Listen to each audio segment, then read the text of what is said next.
ओम श्री गणेशाय नमः। हरे कृष्णा।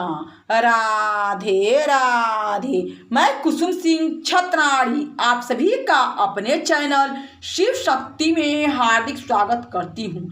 आज मैं आप लोगों को शिव महापुराण के सप्तम वायव्य संहिता उत्तरार्ध के 13वां अध्याय की कथा सुनाने जा रही हूँ। ब्रह्मांड की स्थिति। देवी बोली, जब दुर्जय कलयुग आ जाता है तब अपुण्य अंधकार से आच्छन्न लोग धर्म से प्राणमुख हो जाता है।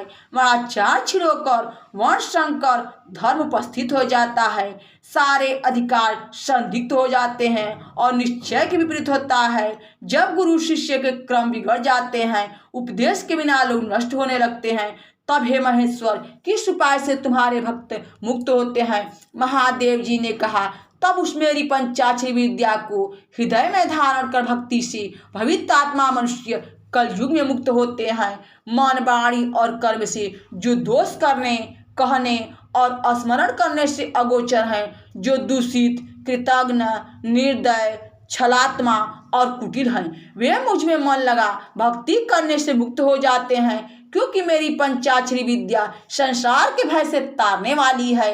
हे देवी, मैंने पृथ्वी में एक बार यह प्रतिज्ञा की है कि पतित भी मेरा भक्त हो तो इस विद्या से मुक्त हो जाएगा। देवी ने कहा, यदि मनुष्य कर्म के अयोग्य और सर्वथा ही पतित हो तो कर्मयोग्य जो कुछ भी करेगा वह सब नरक के लिए होता है, तो उस पतित का इस विद्या से कैसे छुटकारा हो सकता है? ईश्वर बोले, हे सुंदरी, यह तुमने अच्छा प्रश्न किया है। यह बड़े रहस्य की बात है जिसे मैंने आज तक तुमसे नहीं कहा था। यदि अन्य मंत्र पूर्वक पतित और मोहित हुआ मुझे पूजे भी तो मेरे पंचाक्षर बिना वह नरक को जाता है। जल और वायु भक्षण करने वाले व्रती भी बिना पंचाक्षरी जपे और भक्ति किए बिना मेरे लोक समागम को नहीं पाते, किंतु जो भक्ति पूर्वक पंचाक्षरी मंत्र से कहीं बार मेरी पूजा करे तो भी इस मंत्र के गौरव से मेरे स्थान को पा जावे। और यदि कहीं इस मंत्र सहित तप, यज्ञ, व्रत, नियम आदि करे तो कैसा भी कर्म से बंधा हो तो मुक्त हो जाता है, इसमें संदेह नहीं। रुद्र भक्ति रहित या रुद्र भक्ति सहित यदि कोई एक बार भी पंचाक्षरी से मेरी पूजा करता है तो वह कैसा भी मूर्ख हो मुक्त हो जाता है। पतित हो या अपतित, यह मंत्र से मेरी पूजा करने पर गुरु मंत्र लिए या बिना लिए वे भी मुक्त होते हैं, परंतु जो गुरु से इस मंत्र को लेकर जपते हैं वे करोड़ गुना फल पाते हैं। जो गुरु से दीक्षित हो, मैत्र्यादि गुणों से युक्त हो, ब्रह्मचर्य और भक्ति पूर्वक मेरी पूजा में रत होता है, वह चारों गुणों को पाता है।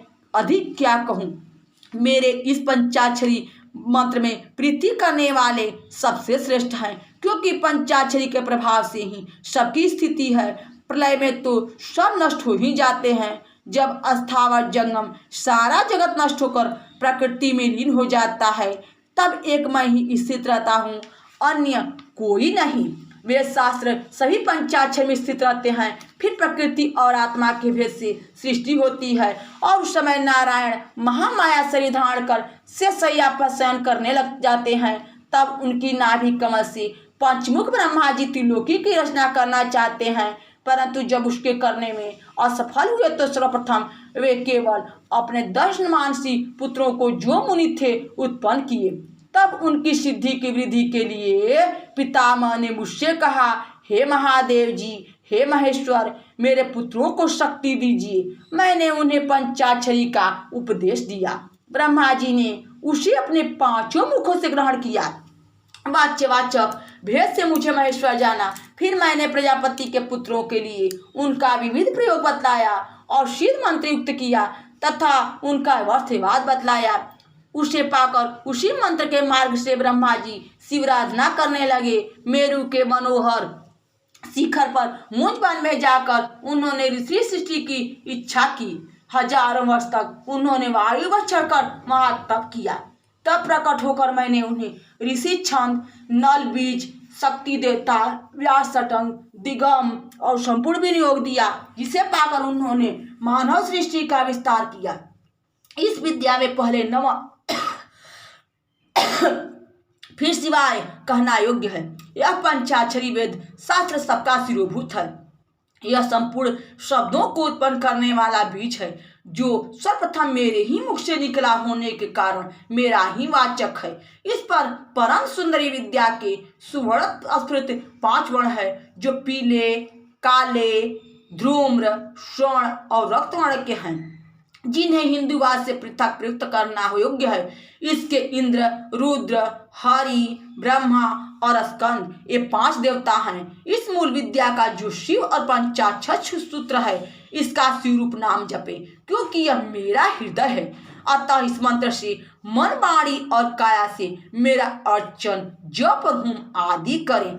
जब इस प्रकार जहाँ किसी ने मेरी इस प्रकार पूजा की है, हे देवी, उससे मुक्ति प्राप्त हुई है। हे सुंदरी, मुझे मन सहित आसक्त होकर जिसने भी मेरे इस शिव तत्व को क्रम से या बिना क्रम से जानने की चेष्टा की है, वह कहीं भी विवश नहीं हुआ है। शास्त्र में उन्हें कहीं रोक नहीं है। फिर मैं मंत्र ग्रहण की एक वह सुंदर विधि कहता हूँ कि जिसके बिना जप निष्फल और करने से सफलता होती है।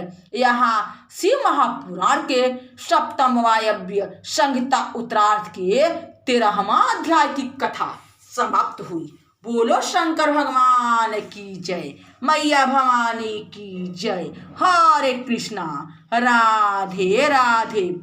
भक्तजनों, यह भोलेनाथ की कथा है।